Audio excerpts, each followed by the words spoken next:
আল্লাহ বিহামদি। এই দুনিয়া ছেড়ে যখন আমরা যাব, তখন যদি এই অ্যানাউন্সমেন্টটা আমার জন্য দেয়া হয়, আমার আর কিছু চাওয়ার পাওয়ার আছে? প্রিয় ভাই এবং বোনেরা বলেন, এই আল্লাহর সন্তুষ্টির ঘোষণা যদি আমি এই পৃথিবী থেকে বিদায় লগ্নে পেয়ে যাই, আমাদের আর কিছু চাওয়া পাওয়ার আছে? ইয়া আইয়াতুহান নাফসুল মুতমাইন্নাহ ইরজিই ইলা রাব্বিকি রাদিয়াতাম মারদিয়া। আমরা কিছুদিন আগে আমাদের সকলের প্রিয় আল্লামা দেলোয়ার হোসেন সাঈদী রাহিমাহুল্লাহ নওয়ারাল্লাহু মারকাদাহু ওয়া জাআলাল ফিরদাউস মাসওয়াহু, ওনাকে আমরা হারিয়েছি। আমি যখন ওনার শোক বার্তা নিয়ে ফেসবুকে স্ট্যাটাস লিখি, কমেন্টে আমি এই আয়াতটা লিখেছিলাম। আমি খুঁজে পাচ্ছি না যে আমি কি দিয়ে এটার উপমা দিব, কি দিয়ে ওনার বিদায়ের উপমা আমি জানাবো। আমি খুঁজে পাচ্ছিলাম না কোনো আয়াত। তখন এই আয়াতটা লিখে আমি উপমা দিয়েছি। আল্লাহু আকবার।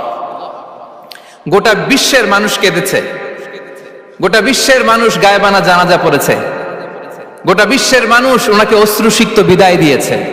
From north to the south, from east to the west, the entire globe, মিন মাশারিকিল আরদি ইলা মাগারিবিহা, অশ্রুসিক্ত বিদায় তিনি পেয়েছেন। এটাই আল্লাহ তাআলার সন্তুষ্টির একটা জলজ্যান্ত নমুনা। জোরে বলেন ঠিক কিনা?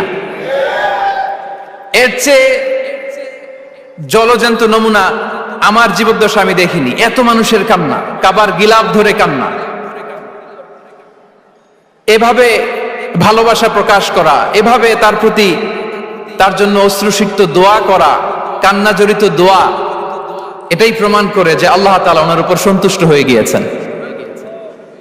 ওনার আর কি চাই? আমাদের আল্লাহর আর কি চাই? আর কিছুর দরকার নাই, ঠিক কিনা? এই যে পরম সৌভাগ্য, এরকম বিদায় নিতে পারা, এটা পরম সৌভাগ্য। আমরা আল্লাহর জন্য দোয়া করি, আল্লাহ তাআলা সারা জীবন তিনি যেমনি কোরআনের বার্তাকে গোটা বিশ্বব্যাপী পৌঁছিয়ে দিয়েছেন, তার কবরটাকে আল্লাহ তাআলা কোরআনের নূর দিয়ে আলোকিত করে দেখ। কোরআনকে আল্লাহ তাআলা তার কবরের সাথী বানাক। কোরআনকে আল্লাহ তাআলা তার কিয়ামতের দিন, in the day of judgement, তার পক্ষে শাহাদাতকারী হিসেবে কবুল করুন। সম্মানিত ভাই এবং বোনেরা, আল্লাহ তাআলার সন্তুষ্টি পরিপূর্ণ রিজিক, এটা হচ্ছে পরিপূর্ণ, দ্য কমপ্লিট রিস্ক। তাহলে আমরা যেটা ভাবি অর্থ, আমরা যেটা ভাবি সম্পদ, এটা রিজিকের সর্বনিম্ন স্তর। সর্বোচ্চ স্তর হচ্ছে fitness, physical and mental fitness. সর্বোত্তম স্তর হচ্ছে পুণ্যবান স্ত্রী, নেককার সন্তান। আর পরিপূর্ণ স্তর হচ্ছে আল্লাহ তাআলার সন্তুষ্টি। হাদিসে সবরকে বলা হয়েছে সবচেয়ে প্রশস্ত স্তর। আর সবর, পেশেন্স, ধৈর্য। রাসূলুল্লাহ সাল্লাল্লাহু আলাইহি ওয়াসাল্লাম বলেছেন, মা রুজিকা আবদুন খায়রান লাহু ওয়ালা আওসা মিনাস সবর। সবরের চেয়ে কোনো প্রশস্ত নেয়ামত, প্রশস্ত রিজিক আল্লাহ তাআলা কোনো বান্দাকে দেয়নি। ধৈর্য, আমাদের অনেকের ধৈর্য কম। আপনাদের কি অবস্থা? ধৈর্য আছে তো? হ্যাঁ, সবার ধৈর্য আছে না? আপনাদের দেখেই বোঝা যাচ্ছে মাশাআল্লাহ, খুব ধৈর্যের সাথে আপনারা একেবারে শেষ সময় পর্যন্ত আছেন। তো এই ধৈর্যের প্র্যাকটিসটা আমাদের করতে হবে। আমরা যেন অস্থির না হয়ে যাই, আমরা যেন আতঙ্কিত না হই, আমরা যেন প্রশান্ত থাকি, আমরা যেন ধৈর্যের প্র্যাকটিস করি। বিশেষ করে আমাদের সন্তানদের এটা শেখাতে হবে। কারণ ধৈর্য এটা এমন একটা গাছ, যে গাছে সারা গায়ে কাটা কিন্তু এর ফলটা বড় মিষ্টি। ধৈর্য এমন একটা গাছ, যে গাছে সারা গায়ে কাটা কিন্তু এর ফলটা বড় সুস্বাদু। তো সেই টেস্টি ফ্রুট যদি আপনি ট্রাই করতে চান, আপনাকে ধৈর্য ধারণ করতে হবে। তাহলে হাদিসের আলোকে আমরা জানলাম রিজিকের সবচাইতে প্রশস্ত স্তর হচ্ছে ধৈর্য। রিজিকের সবচাইতে কল্যাণকর স্তর হচ্ছে হিকমা। আল্লাহ তাআলা বলছেন, ইউতিল হিকমাতা মান ইয়াশা ওয়া মান ইউতাল হিকমাতা ফাকাদ উতিয়া খায়রান কাসীরা। আল্লাহ যাকে চান তাকে এই হিকমা দেন, আর যাকে আল্লাহ তাআলা হিকমা দেন তাকে প্রভূত কল্যাণ দান করেন। হিকমা, প্রজ্ঞা, উইজডম, নলেজ আর কমন সেন্স, দুইটা যখন একসাথে হয় এটা উইজডম হয়ে রিফ্লেক্ট করে। আই রিপিট, জ্ঞান এবং আকল, নলেজ আর কমন সেন্স, দুইটা যখন একসাথে হয় ওটা হয়ে যায় উইজডম বা প্রজ্ঞা। কখন কোথায় বলতে হয়, কেমন ভাবে বলতে হয়, কি করে বলতে হয়, কখন কি করতে হয়, কতটুকু করতে হয়, কোথায় যে থামতে হয়, এটা জানার নাম হচ্ছে হিকমা। আর হিকমা হচ্ছে সবচাইতে কল্যাণকর রিস্ক। সম্মানিত সুধী, এটা হচ্ছে আমার introductory discussion. The concept of রিস্কের ব্যাপারে এখন মোটামুটি আমাদের একটা আইডিয়া ক্লিয়ার হয়েছে না? রিস্ক কি, কত ধরনের হতে পারে, রিস্কের সবচেয়ে নিম্ন স্তর কি, সর্বোচ্চ স্তর কি, সবচেয়ে প্রশস্ত স্তর কোনটা, সর্বশ্রেষ্ঠ স্তর কোনটা, সবচেয়ে কল্যাণকর স্তর কোনটা। এ পর্যায়ে আমরা জানবো যে এই রিজিকের বন্দোবস্ত কে করেন। কে করেন বলেন তো দেখি। এই রিজিকের বন্দোবস্ত একচ্ছত্রভাবে আল্লাহ তাআলা এটা নিয়ন্ত্রণ করেন। তিনি রিজিকের মহাব্যবস্থাপক। যে আয়াত দিয়ে আমি শুরু করেছি প্রিয় ভাই এবং বোনেরা, ওমা মিন দাব্বাতিন ফিল আরদি ইল্লা আলাল্লাহি রিজকুহা ওয়া ইয়ালামু মুস্তাকাররাহা ওয়া মুস্তাওদাআহা কুল্লুন ফি কিতাবিম মুবিন। ভূপৃষ্ঠে বিচরণশীল যত প্রাণী আছে, এই সবগুলো প্রাণীর রিজিকের ব্যবস্থাপনা আল্লাহ তাআলা নিজ কুদরতে করেন, এবং এই প্রত্যেকটা প্রাণীর স্থায়ী অস্থায়ী নিবাস সম্পর্কে, অবস্থান সম্পর্কে তিনি জানেন। এখানে যদিও ফিল আরদি বলা হয়েছে, বস্তুত জলে, স্থলে, বায়ুমণ্ডলে যত লিভিং ক্রিয়েচার আছে, সব লিভিং ক্রিয়েচারের রিজিকের বন্দোবস্ত করেন কে? এজন্য তিনি হচ্ছেন রাজ্জাক। তিনি ওনার একটা নাম দিয়েছেন যে আমি হচ্ছি আর রাজ্জাক, ইন্নাল্লাহা হুয়ার রাজ্জাকু যুল কুওয়াতিল মাতিন। নিশ্চয় আল্লাহ তাআলা তিনি হচ্ছেন আর রাজ্জাক, তিনি রিজিকের ব্যবস্থাপক। যে কেউ রাজ্জাক হতে পারে না, চাইলে রাজ্জাক হওয়া যায় না। রাজ্জাক একজন, তিনি কে? আল্লাহ। রিজিকের রেসপন্সিবিলিটি আল্লাহ, রিজিক নিয়ে চিন্তা আল্লাহর। তো আল্লাহর চিন্তা আমি করলে হবে? বলেন, যেটার দায়িত্ব আল্লাহ, যে রেসপন্সিবিলিটি আল্লাহর, ওই রেসপন্সিবিলিটি আমি নিলে হবে? হবে না। তাহলে আল্লাহ তাআলা নিজেকে আর রাজ্জাক বলে কোরআনে আমাদের সামনে উপস্থাপন করেছেন। রাজ্জাকের তিনটা বৈশিষ্ট্য আছে। যে সত্তার মধ্যে তিনটা বৈশিষ্ট্য খুঁজে পাওয়া যায় তিনি হচ্ছেন আর রাজ্জাক, দ্য প্রোভাইডার, দ্য সাস্টেইনার। আর রাজ্জাক কোন সেই তিন গুণ? এক নম্বর গুণ হচ্ছে নো ডেফিসিয়েন্সি, তার কোনো অভাব থাকবে না। হু continuously provide sustenance to his creatures, যে লাগাতার, নিয়মিত, প্রতিনিয়ত তার সৃষ্টিকে রিজিক দেন, এবং গোটা বিশ্বকে রিজিক সরবরাহ করতে যে তার ধনভাণ্ডারের 1 ইঞ্চিও কমে না। সুবহানাল্লাহ বিহামদি। এই যে সাইয়েদনা আদম আলাইহিস সালাম থেকে শুরু করে আপ আনটিল নাও গোটা বিশ্বের সবগুলো মানুষকে, জিন জাতিকে, পক্ষীকুল, সাগরের অতল গহ্বরে দ্য ব্লু ওয়েল, নীল তিমিগুলোকে, বিশাল মাছগুলোকে, এই সব কিছুকে যে আল্লাহ তাআলা রিজিক সরবরাহ করছেন, আল্লাহর যে ধনভাণ্ডার একটু কমে আসার কথা না এতদিনে? কি বলেন? এত হাজার হাজার বছর রিজিক দেওয়ার পরেও তার ধনভাণ্ডার কমে নাই না। আল্লাহ বলে তোমাদের যার যা লাগবে, যার যা চাহিদা, যার যেটা দরকার সবও যদি দিয়ে দেয়, আমি আল্লাহর ধনভাণ্ডারের 1 ইঞ্চিও কমবে না। আর Razzak যুল কুওয়াতিল মাতিন, the provider, the sustainer. তাহলে রাজ্জাক হতে হলে ওই সত্তার তিনটা গুণ লাগে। এক হচ্ছে নো ডেফিসিয়েন্সি, তার কোনো ঘাটতি থাকতে পারবে না। 2 নম্বর কোয়ালিটি হচ্ছে নেভার ফরগেটফুল, তিনি ভুলতে পারবেন না। Who never forget the needs of his creation, তার সৃষ্টির কোথায়, কার, কখন, কোনটা লাগে এটা ভুলে গেলে চলবে না। ধরেন তিনি নর্থ আমেরিকাতে, এখানে কানাডায় যারা আছে, আমেরিকাতে যারা আছে, তাদেরকে রিজিক দিচ্ছে। ওদিকে সাউথ আমেরিকাতে, ব্রাজিলে, আর্জেন্টিনার জঙ্গলে কিছু জনগোষ্ঠী রয়ে গেছে, এদের কথা আল্লাহ ভুলে গেছে। তারা বেঁচে থাকতে পারবে? আফ্রিকার জঙ্গলে যারা আছে তাদেরকেও যে রিজিক দিতে হবে, যখন যেটা লাগে সরবরাহ করতে হবে, এটা যদি আল্লাহ ভুলে যায় তোরা বাঁচবে? বলেন। তাহলে যিনি আর রাজ্জাক, তিনি হচ্ছেন নেভার ফরগেটফুল, কখনো তার সৃষ্টির কখন কি লাগে এটা কখনো তিনি ভুলতে পারবেন না। আল্লাহ তাআলা ভুলেন না, তিনি ভুলেন না, তিনি সব খেয়াল রাখেন। যখন যার যেটা যতটুকু দরকার তখন তাকে ততটুকু যিনি দেন, তার নাম হচ্ছে রাজ্জাক। রাজ্জাক হতে গেলে যেই কোয়ালিটি লাগে, তার 3 নম্বর কোয়ালিটি হচ্ছে কম্প্যাশনেট। কম্প্যাশনেট, দয়ালু, অনেক বেশি দয়ালু। এত বেশি দয়ালু যে তার বিরোধিতা করলেও তাকে রিজিক দেয়া থেকে তিনি বঞ্চিত করেন না। His disobedience affects the risk but not stop the risk. আপনি যদি আল্লাহর অবাধ্য হন, আপনার রিজিকের বারাকা হয়তো কমে যাবে, কিন্তু রিজিক বন্ধ হবে না। যে গোটা বিশ্বে যারা অবিশ্বাসী আছে, যারা নাস্তিক আছে, যারা আল্লাহদ্রোহী আছে, তারা কি খেয়ে পরে বেঁচে নাই? বলেন, তাদেরকে কি আল্লাহ তাআলা রিজিক দিচ্ছে না?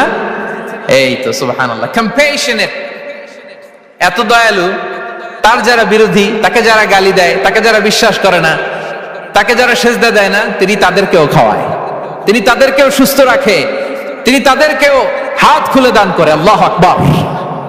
আর রাজ্জাক, ইন্নাল্লাহা হুয়া রাজ্জাকু যুল কুওয়াতিল মাতিন। তাহলে এই তিনটা গুণ থাকতে হবে রাজ্জাক হতে হলে: no deficiency, never forgetful, compassionate. এবং আল্লাহ তাআলা বলছেন, আম্মান হাযাল্লাযী ইয়ারযুকুকুম ইন আমসাকা রিজকাহ বাল লাজ্জু ফি উতুওয়ি ওয়া নুফুর।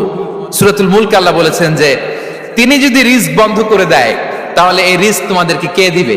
আছে কেউ দেয়া? সূরা মুলকের শেষ আয়াতে আল্লাহ বলেছেন যে তোমরা যে সুমিষ্ট পানি খেয়ে বেঁচে আছো, এটা যদি একেবারে জমিনের অতল গহ্বরে আমি নিয়ে যাই, কে এনে দিবে তোমাদেরকে পানি? কে এনে দিবে সুমিষ্ট পানি? এজন্য বিষ্ণু ঈসা ইসলাম পানি খেয়েই তিনি পড়তেন, আলহামদুলিল্লাহিল্লাযী জাআলা হাযাল মাআ আযবান ফুরাতান বিরাহমাতিহি ওয়া লাম ইয়াজআলহু মিলহান উজাজান লিযুনুবিনা। পানি খেয়েই তিনি বলতেন প্রশংসা আল্লাহর, যে আল্লাহ তার অসীম দয়ায় এই পানিকে সুমিষ্ট করেছেন, আমাদের পাপের কারণে এই পানিকে তিনি লবণাক্ত করে দেন নাই। সুবহানাল্লাহ। ইন্নাল্লাহা হুয়ার রাজ্জাকু যুল কুওয়াতিল মাতিন। তিনি হচ্ছেন রাজ্জাক। এজন্য সম্মানিত ভাইরা, রিজিক নিয়ে আজকে থেকে টেনশন বন্ধ করে দিতে হবে। আমাদের কাজ হচ্ছে চেষ্টা করে যাওয়া, প্রাণান্তকর প্রচেষ্টা করা, আমাদের রোলটা আমরা প্লে করব, কিন্তু রিজিকের ফয়সালা করবে একজন, তিনি কে? ইন্নাল্লাহা হুয়ার রাজ্জাকু যুল কুওয়াতিল মাতিন। এটা নিয়ে চিন্তিত হওয়ার কিছু নাই প্রিয় ভাই এবং বোনেরা। আমরা আমাদের মায়ের পেটে থাকতেই এটা ফিক্স হয়ে গিয়েছে। আমরা যখন মায়ের পেটে ছিলাম, ইন্না আহাদাকুম ইজমাউ খালকুহু ফি বাতনি উম্মিহি 40 ইয়াওমান সুম্মা ইয়াকুনু আলাকাতান মিসলা যালিক সুম্মা ইয়াকুনু মুদগাতান মিসলা যালিক। আমরা যখন মায়ের পেটে ছিলাম 40 দিনে আমরা নুতফা স্টেজে ছিলাম, 40 দিন আমরা আলাকা স্টেজে ছিলাম। আমার মায়ের জরায়ুর দেয়ালে আমি লেপ্টে ছিলাম। 40 দিন আমরা ছিলাম এ ভেরি লিটল ফ্ল্যাশ, একটা ছোট্ট গোশতের টুকরা। এরপর আল্লাহ তাআলা ফায়ুরসালু ইলাইহিল মালাক, মায়ের পেটে একজন ফেরেশতা পাঠালেন। ফায়ানফুখু ফিহির রূহ, he breathed into him the spirit, তিনি রূহের ফুৎকার দিলেন। ওয়া ইউমারু বিআরবা'i কালিমাত, চারটা জিনিস তখন লিখে দেয়া হলো। বিকাতবি রিজকিহি ওয়া আজালিহি ওয়া আমালিহি ওয়া শাকিয়ুন আও সাঈদ, তার রিজিক কি হবে লিখে দেয়া হয়েছে মায়ের পেটে যখন ছিলাম। আপনারা তো এখন চিন্তা করতেছেন, চিন্তিত, কিন্তু মায়ের পেটে থাকতে আল্লাহ তাআলা এই রিজিককে ফিক্স করে দিয়েছেন। সুবহানাল্লাহি বিহামদি। এবং যে রিজিক আমি আমার মায়ের পেটে থাকতেই আল্লাহ তাআলা লিখে দিয়েছেন, সেই রিজিক ভোগ না করে আমি কোনোদিন মরবো না। বিষ্ণু সাল্লাল্লাহু আলাইহি ওয়াসাল্লাম আমাদেরকে জানিয়েছেন, তোমার জন্য যে রিজিকের বন্দোবস্ত, যেই অ্যালটমেন্ট আছে, সেটা ভোগ না করে, উপভোগ না করে তুমি মরবে না। এবং সেটা আপনি উপভোগ করবেন, আপনার কাছেই আসবে। ধরুন আপনারা যে ফল আমেরিকাতে খান, এটা কি আমেরিকায় চাষ হয় ফল, নাকি কানাডা মেক্সিকো থেকে আসে?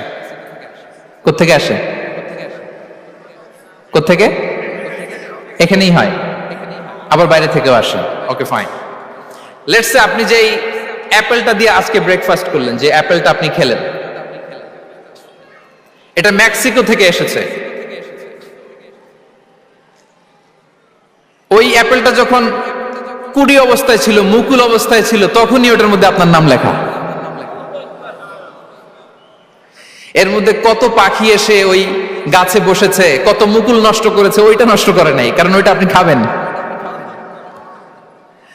ওইটা পুষ্ট হয়ে সুন্দর একটা ফল হয়ে ইম্পোর্টেড হয়ে এটা আমেরিকাতে আসলো, আমেরিকার বাজারে।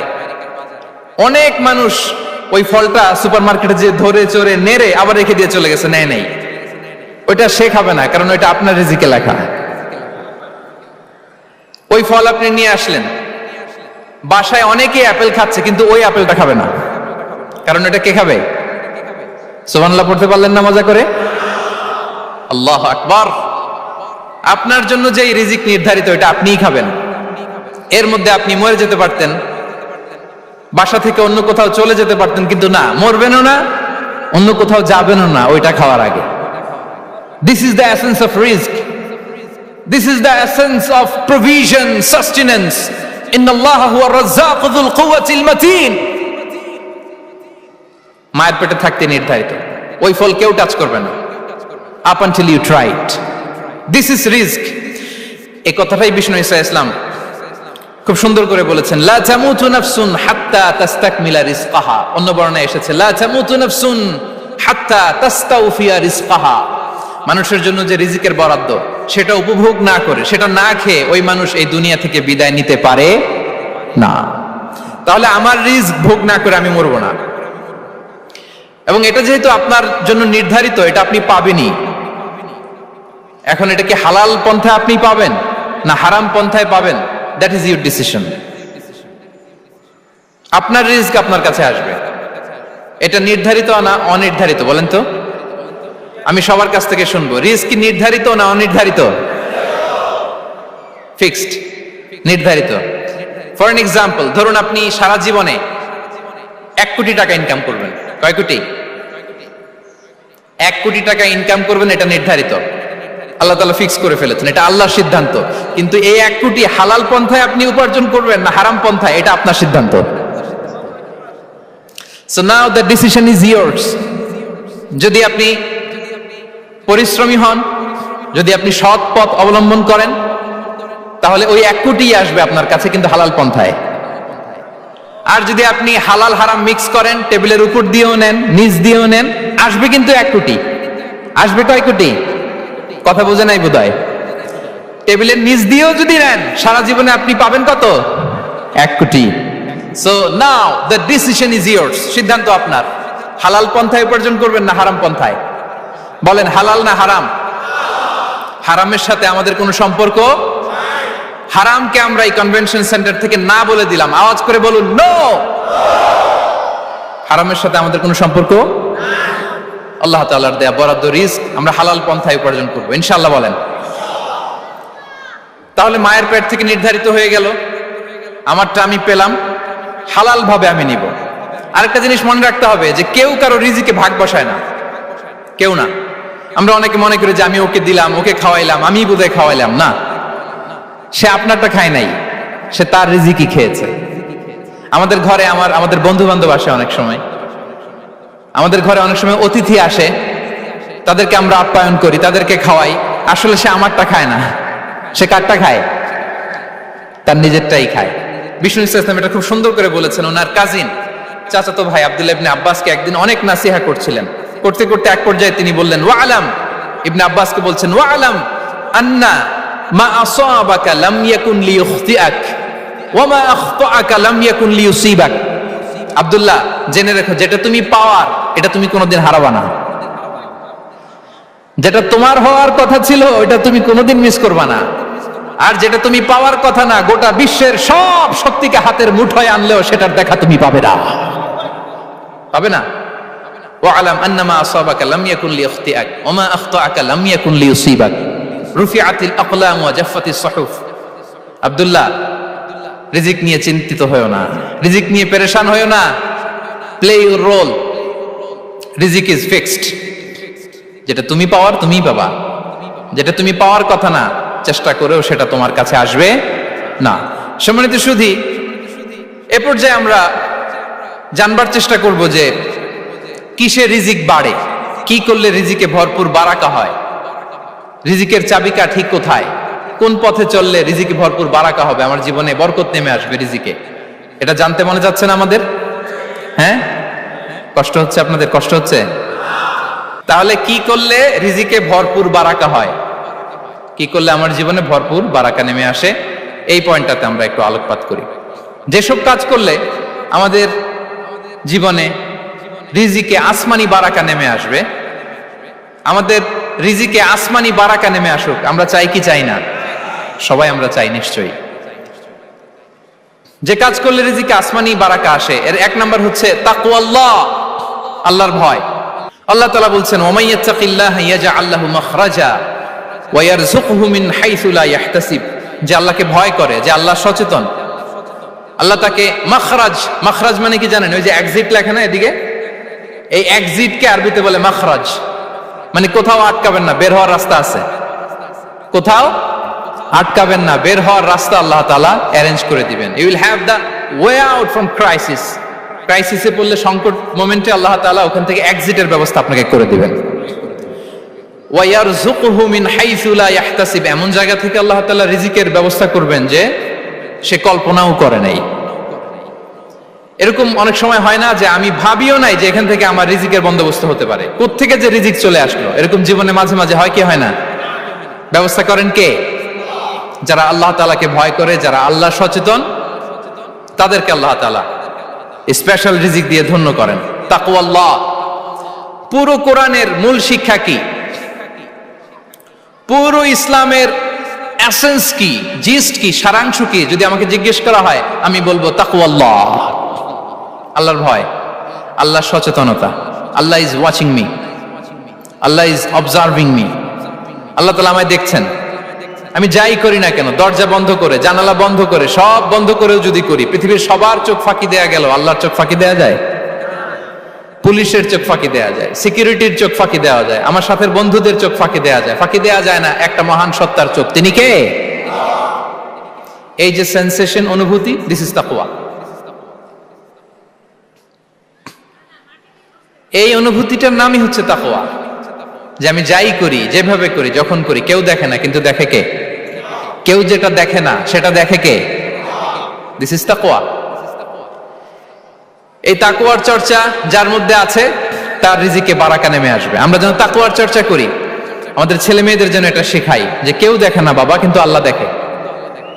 ছোটবেলা থেকে যদি আমাদের সোনামণিদের ব্রেইনে এই তাকওয়াল্লাহ নামের এই সফটওয়্যারটা ইনস্টল করে দেই, আর কোনোদিন সে বিপদগামী হবে না, পথচ্যুত হবে না। ওই ছেলেকে দিয়ে আর পৃথিবীতে অন্যায় করানো যাবে না। সে পাপ কাজ করবে না, সে অন্যায় কাজ করবে না, সে অন্যের রাইটস নষ্ট করবে না, সে দুর্নীতি করবে না, সে ঘুষ খাবে না, সে সুদ খাবে না। শুধু দুর্নীতি দমন কমিশন দিয়ে দুর্নীতি বন্ধ করা যায় না। এই তাকওয়া আল্লাহর সফটওয়্যার ইনস্টল করে দিতে হবে। তাহলে এক নম্বর হচ্ছে তাকওয়া। আল্লাহর ভয় যেন আমরা আমাদের হৃদয়ে রাখি। যাদের হৃদয়ে আছে আল্লাহর ভয়, তারা কভু পথ ভুলে যায় না। কি অসাধারণ কথা! তাহলে এক নম্বরে তাকওয়া আল্লাহ। দুই নম্বর আত-তাওয়াক্কুল আলাল্লাহ, to put your trust on Allah, to depend on Allah, আল্লাহর উপর ভরসা রাখা। আমরা ভরসা রাখি কার উপর? আওয়াজ করে বলুন, কার উপর? আমরা আমাদের ভরসা রাখি আল্লাহর উপর, কার উপর ভরসা রাখি না। ভরসা একজনের উপর। বিষ্ণু ইসা ইসলাম বলেছেন, লাউ আন্নাকুম তাওয়াক্কালুনা আলাল্লাহি হাক্কা তাওয়াক্কুলিহি লা রাযাকাকুম কামা ইয়ারযুকুত তায়র তাগদু খিমাসান ওয়া তারুহু বিতানান। পাখি যেমনি আল্লাহর উপর তাওয়াক্কুল করে, তোমরা যদি এমনি তাওয়াক্কুল করতে পারো, তাহলে পাখিকে আল্লাহ যেমনি রিজিক দেয়, তোমাদেরকে আল্লাহ তাআলা তেমনি রিজিক দিবেন। পাখি কি করে ভাই? সকালবেলা তার বাসা থেকে কিচির মিচির রবে, হ্যাঁ, দিক বিদিক ছুটে বেড়ায়, ছুটতে থাকে মাইলকে মাইল। আবার বিকেল বেলায় গোধূলি লগ্নে তার বাসায় এসে ফিরে আসে। ওই পাখিটাকে আল্লাহ তাআলা উদর পূর্তি করে তার নিড়ে ফিরিয়ে দেয়। তাহলে ইসলামে পাখিকে তাওয়াক্কুলের মডেল হিসেবে উপস্থাপন করা হয়েছে। কাকে? পাখিকে। এবার খেয়াল করে দেখেন তো, পাখি কি করে? সকালবেলা ঘরে বসে বসে তাওয়াক্কুল করে নাকি? কথা কি বুঝতেছেন? পাখি তার নিড়ে বসে হাত গুটিয়ে আল্লাহর উপর তাওয়াক্কুল করে, এরকম না? এই হাদিস থেকে কি বোঝা গেল? কিভাবে করে বলতে হবে, বলেন তো একজন সাহস করে কিভাবে করে? বের হয়ে যায়, রিজিকের সন্ধানে সে বের হয়ে যায়, দিক বিদিক ছুটে বেড়ায়। বিকেল বেলা ওদর পূর্তি করে আল্লাহ তাআলা পাখিটাকে নিড়ে ফিরিয়ে দেয়। সো পাখিকে তাওয়াক্কুল হিসেবে, তাওয়াক্কুলের মডেল হিসেবে বিষ্ণু ইসা ইসলাম সেট করলেন এজন্য যে পাখি তার রোলটা প্লে করে, তারপরে সে রিজিক পায়। এটা হচ্ছে রিজিকের এসেন্স, যে আমাদের রোলটা আমাদের প্লে করতে হবে, আমাদেরকে আমাদের চেষ্টাটুকুন করতে হবে, তারপরে আল্লাহ তাআলার উপর আমরা ভরসা করব। ইসলামে তাওয়াক্কুল is always at the second stage. The first stage is your role, your effort, your precaution. তারপরে হচ্ছে তাওয়াক্কুল। তাহলে বলেন, ইসলামে আগে তাওয়াক্কুল না পরে তাওয়াক্কুল? পরে। ইকিলহা সুম্মা তাওয়াক্কাল আলাল্লাহ। এক সাহাবী বলেন, ইয়া রাসূলুল্লাহ, আমার উটের রশিটা গাছে বেঁধে তারপরে তাওয়াক্কুল করব না ছেড়ে দিয়ে তাওয়াক্কুল করব? বিষ্ণু ইসলাম বললেন, ইকিলহা সুম্মা তাওয়াক্কাল আলাল্লাহ। আগে গাছের মধ্যে রশি দিয়ে টাইট করে বাঁধো, তারপরে তাওয়াক্কুল করো। সুবহানাল্লাহি বিহামদি। তাহলে এইরকম তাওয়াক্কুল যদি করা যায় পাখির মতো, আপনার রিজিকের কোনো অভাব হবে না। কিন্তু আমাদের সমস্যা যেটা, প্রিয় ভাই এবং বোনেরা, আমরা আমাদের অলসতা, অপারগতা, আমাদের কি বলবো, হীনমন্যতা আমাদের কর্মহীনতাকে তাওয়াক্কুল বানিয়ে নিয়েছে। বুঝতে পেরেছেন? আমরা আমাদের অলসতাকে বানিয়েছি কি? তাওয়াক্কুল। আমাদের কর্মহীনতাকে বানিয়েছে কি? তাওয়াক্কুল। আমরা কি করি? আমরা বলি আল্লাহর উপর ভরসা করলাম, নিজে কিছু না করে। কি বলে আমাদের বাংলা একটা কথা বলে, যা করে আল্লাহ। নিজের কোনো রোল প্লে নাই, নিজের কোনো প্রিকশন নাই, কোনো প্ল্যানিং নাই, কোনো পলিসি নাই, কোনো স্ট্র্যাটেজি নাই, বলে আল্লাহর উপর ভরসা করলাম, যা করে আল্লাহ। এরকম বলে না? এই যে যা করে আল্লাহ বলে যে তাওয়াক্কুল করলেন, এটা বিষ্ণু ঈসা ইসলামের শিখানো পন্থায় তাওয়াক্কুল হয়েছে? কথা বলেন, হয়েছে? বিষ্ণু ঈসা ইসলাম তো অপারগতা, দারিদ্রতা, অলসতা, অকর্মণ্যতা থেকে আল্লাহর কাছে পানাহ চেয়েছেন। তা আপনি এটা কি তাওয়াক্কুল করলেন? এটা তাওয়াক্কুল হয়নি। তাওয়াক্কুলের একটা সুন্দর পিকচার আমি আপনাদের সামনে এখন উপস্থাপন করব, আপনারা যদি একটু মনোযোগী হন। মনোযোগ আছে তো সবার? তাওয়াক্কুল কিভাবে করতে হয় আমরা একটু বিষ্ণু ঈসা ইসলামের বায়োগ্রাফি থেকে দেখি। রাসূল সাল্লাল্লাহু আলাইহি ওয়াসাল্লামের হিজরতের ঘটনাটা আমি 1 মিনিটে একটু আপনাদেরকে সংক্ষেপে শোনাই, যে তাওয়াক্কুল কিভাবে তিনি করেন। ইসলামে তাওয়াক্কুল হচ্ছে কর্ম শেষে ফলাফলের জন্য আল্লাহর উপর নির্ভর করা। কারণ আমি কাজ করলাম, ফলাফল পজিটিভও হইতে পারে, নেগেটিভও হইতে পারে, ওটা নির্ধারণ করবে কে? ফয়সালা দেয় কে? তাহলে আমরা দেখি যে বিষ্ণু ঈসা ইসলাম তিনি কিভাবে তাওয়াক্কুল করেছেন। যেদিন তিনি হিজরত করবেন, রাসূল সাল্লাল্লাহু আলাইহি ওয়াসাল্লামকে অনুমতি দেয়া হলো, সেদিন হিজরতের অনুমতি যে তিনি পেয়েছেন, মাইগ্রেশনের অনুমতি যে তিনি পেয়েছেন, এটা জানানোর জন্য তিনি আবু বকরের ঘরে চলে গেলেন দুপুরবেলা। কখন? প্রশ্নের উত্তর দিতে হবে, কখন? ফি ওয়াক্তি যাহিরা, দুপুরে। রাসূল সাল্লাল্লাহু আলাইহি ওয়াসাল্লাম দুপুরে বেরোতেন না। শুধু রাসূল সাল্লাল্লাহু আলাইহি ওয়াসাল্লামই না, আরবের লোকেরা দুপুরে বের হতো না, কারণ ওইটাকে বলা হতো ওয়াক্তুল কাইলুলা। আমরা পাওয়ার ন্যাপ নেই না, এই পাওয়ার ন্যাপের টাইম ছিল তখন। বাইরে প্রচন্ড রোদ, কেউ বেরোতো না, বিষ্ণু ঈসা ইসলাম বেরোতেন না। দেখেন বিষ্ণু ঈসা ইসলাম ওনার চিরাচরিত অভ্যাসকে, হ্যাবিটকে ব্রেক করে দুপুরে বেরোলেন। বিষ্ণু ঈসা ইসলাম কখনো মাস্ক পরতেন না, মানে মুখ ঢেকে চলতেন না, সবসময় মুখ খোলা। ওই দিন তিনি মাস্ক পরে বেরোলেন। মুতাকান্নিআন, খারাজা মুতাকান্নিআন, মানে রুমাল দিয়ে মুখটাকে ঢেকে বেরোলেন, দুপুরবেলা বেরোলেন। মানুষের চোখের সামনে যেন তিনি না পড়েন, দুপুরে বেরোলেন, মুখ ঢেকে বেরোলেন। আবু বকর রাদিয়াল্লাহু তাআলা আনহুর ঘরে যেয়ে বললেন, উযিনা লি বিল খুরুজ। আবু বকর, অনুমতি দেয়া হয়েছে, ঘরে কারা কারা আছে একটা কথা বলবো, সবাইকে বের করে দাও। আখরিজ মান ফিল বাইত। আবু বকর বললেন, ইয়া রাসূলুল্লাহ, ঘরে তো আপনার ফ্যামিলি। আয়েশা রাদিয়াল্লাহু তাআলা আনহার সাথে ততদিনে বিয়ে হয়ে গিয়েছে, কিন্তু সংসার শুরু হয়নি। দে আর পার্ট অফ ইউর ফ্যামিলি, আপনার সংসার, আয়েশা, আসমা। তখন তিনি আশা ফিরে পেলেন, বলেন ঠিক আছে তাহলে শোনো, উযিনা লি বিল খুরুজ, অনুমতি দেয়া হয়েছে, আমি থাকবো সাথে? রাসূল সাল্লাল্লাহু আলাইহি ওয়াসাল্লাম বললেন, হ্যাঁ তুমি থাকবে। ওই দিন রাতে ওনারা বের হলেন। মক্কা থেকে মদিনা একদিকে, উনি বেরোলেন আরেক দিকে। ধরেন মক্কা থেকে মদিনার রাউট হচ্ছে এইদিকে, আমরা তো এদিকেই বেরোবো নাকি? কথা কি বুঝতেছেন? বিষ্ণু বেরোলেন কোন দিকে? এইদিকে। সুবহানাল্লাহ বললেন না? এজন্য আবেগ একটু কন্ট্রোল করতে হবে। আবেগ আর বিবেকের সমন্বয় লাগবে, প্রপার স্ট্র্যাটেজি লাগবে, ওয়েল প্ল্যানিং লাগবে, তাহলেই সেই নেতৃত্ব আবার মুসলিমদের হাতে আল্লাহ ফিরিয়ে দিবে। মক্কা থেকে মদিনা এদিকে, বিষ্ণু বেরোলেন এদিকে। বের হয়ে চলে গেলেন গারে সাউরে, সেখানে তিনি থাকবেন। এগুলো হচ্ছে বিষ্ণু ঈসা ইসলামের প্রিকশন। এবার দেখেন আবু বকরের প্রিকশন কি ছিল। আবু বকর রাদিয়াল্লাহু প্ল্যান করলেন, বিষ্ণুনবী যেহেতু 3 দিন এই গারে সাউরে থাকতে চান, রাত্রিবেলা বের হয়ে তো ওনার অবস্থান শুরু করলেন, তাহলে 3 দিন মক্কায় আমাদের ব্যাপারে কি বলে, কে কি বলে, এটা আমাদের জানার দরকার আছে না নাই? ওনার ছোট্ট ছেলে আব্দুল্লাহকে উনি অ্যাসাইন করলেন। Abdullah, now you have a very, খুবই গুরুত্বপূর্ণ একটা দায়িত্ব তোমাকে পালন করতে হবে। কি? তুমি সকালবেলা মক্কার বাজারে যে এই দোকানে যাবা, ওই দোকানে যাবা, ওই দোকানে যাবা, দেখবা যে মক্কার কুরাইশরা কে কি বলে, কারণ তারা তো আমাদেরকে খুঁজবে, তন্ন তন্ন করে খুঁজবে। তারা কে কি বলে এই তথ্যটা এসে আব্দুল্লাহ তুমি আমাদেরকে দিয়ে দিবে। সুবহানাল্লাহ। আবু বকর রাদিয়াল্লাহু তাআলা আনহুর ছোট্ট ছেলে আব্দুল্লাহ মক্কার বাজারে এখানে যায় ওখানে যায়, কে কি বলে সে সব শুনে আস্তে করে এসে মরুভূমি পার হয়ে গারে সাউরে যে আবু বকর রাদিয়াল্লাহু তাআলা আনহুর কাছে ইনফরমেশন সব দিয়ে দিচ্ছে। কিন্তু দেখেন যেই মুহূর্তে আব্দুল্লাহ তথ্য নিয়ে মক্কা থেকে গারে সাউরে আসে, আব্দুল্লাহ যখন হেঁটে হেঁটে আসে, মরুভূমির বালুর মধ্যে তার ফুটপ্রিন্ট পড়ে যায় না? কথা বলেন না কেন? পড়ে যায় না? তা আবু জাহেল, উতবা সাইবার তো বেশি কষ্ট করা লাগে না, তারা খুঁজতে খুঁজতে যখন আব্দুল্লাহর ফুটপ্রিন্ট পেয়ে যায়, ছোট্ট বাচ্চার ফুটপ্রিন্ট, এটা ফলো করলেই তো আবু বকর আর মোহাম্মদ, ঠিক কিনা? সুবহানাল্লাহ। আবু বকর রাদিয়াল্লাহু তাআলা আনহুর প্ল্যানিং দেখেন, তিনি যেমনি ছোট্ট আব্দুল্লাহকে ইনফরমেশন গ্যাদার করার জন্য সেট করলেন, তিনি উনার একটা রাখালকে সেট করলেন, তার নাম হচ্ছে আমির ইবনে ফুহায়রা। আমির ইবনে ফুহায়রাকে তিনি অ্যাসাইন করে বললেন, আমির, আব্দুল্লাহ যখন সকালবেলা আমাদেরকে ইনফরমেশন দিয়ে চলে যাবে, তুমি আমার ছাগলগুলোকে এনে মরুভূমির এই জায়গায় একটু চালাবা, তাহলে ওইখানে আর আব্দুল্লাহর ছোট্ট বাচ্চার ফুটপ্রিন্ট থাকবে না, ওখানে আমার ছাগলগুলোর ফুটপ্রিন্ট থাকবে। সুবহানাল্লাহ। এত আসতে বললে হবে? আল্লাহু আকবার, আল্লাহু আকবার, আল্লাহু আকবার। কি প্রিকশন নিয়েছেন ওনারা বিশ্বনবী সাল্লাল্লাহু আলাইহি ইসলামকে সেফটি দেওয়ার জন্য।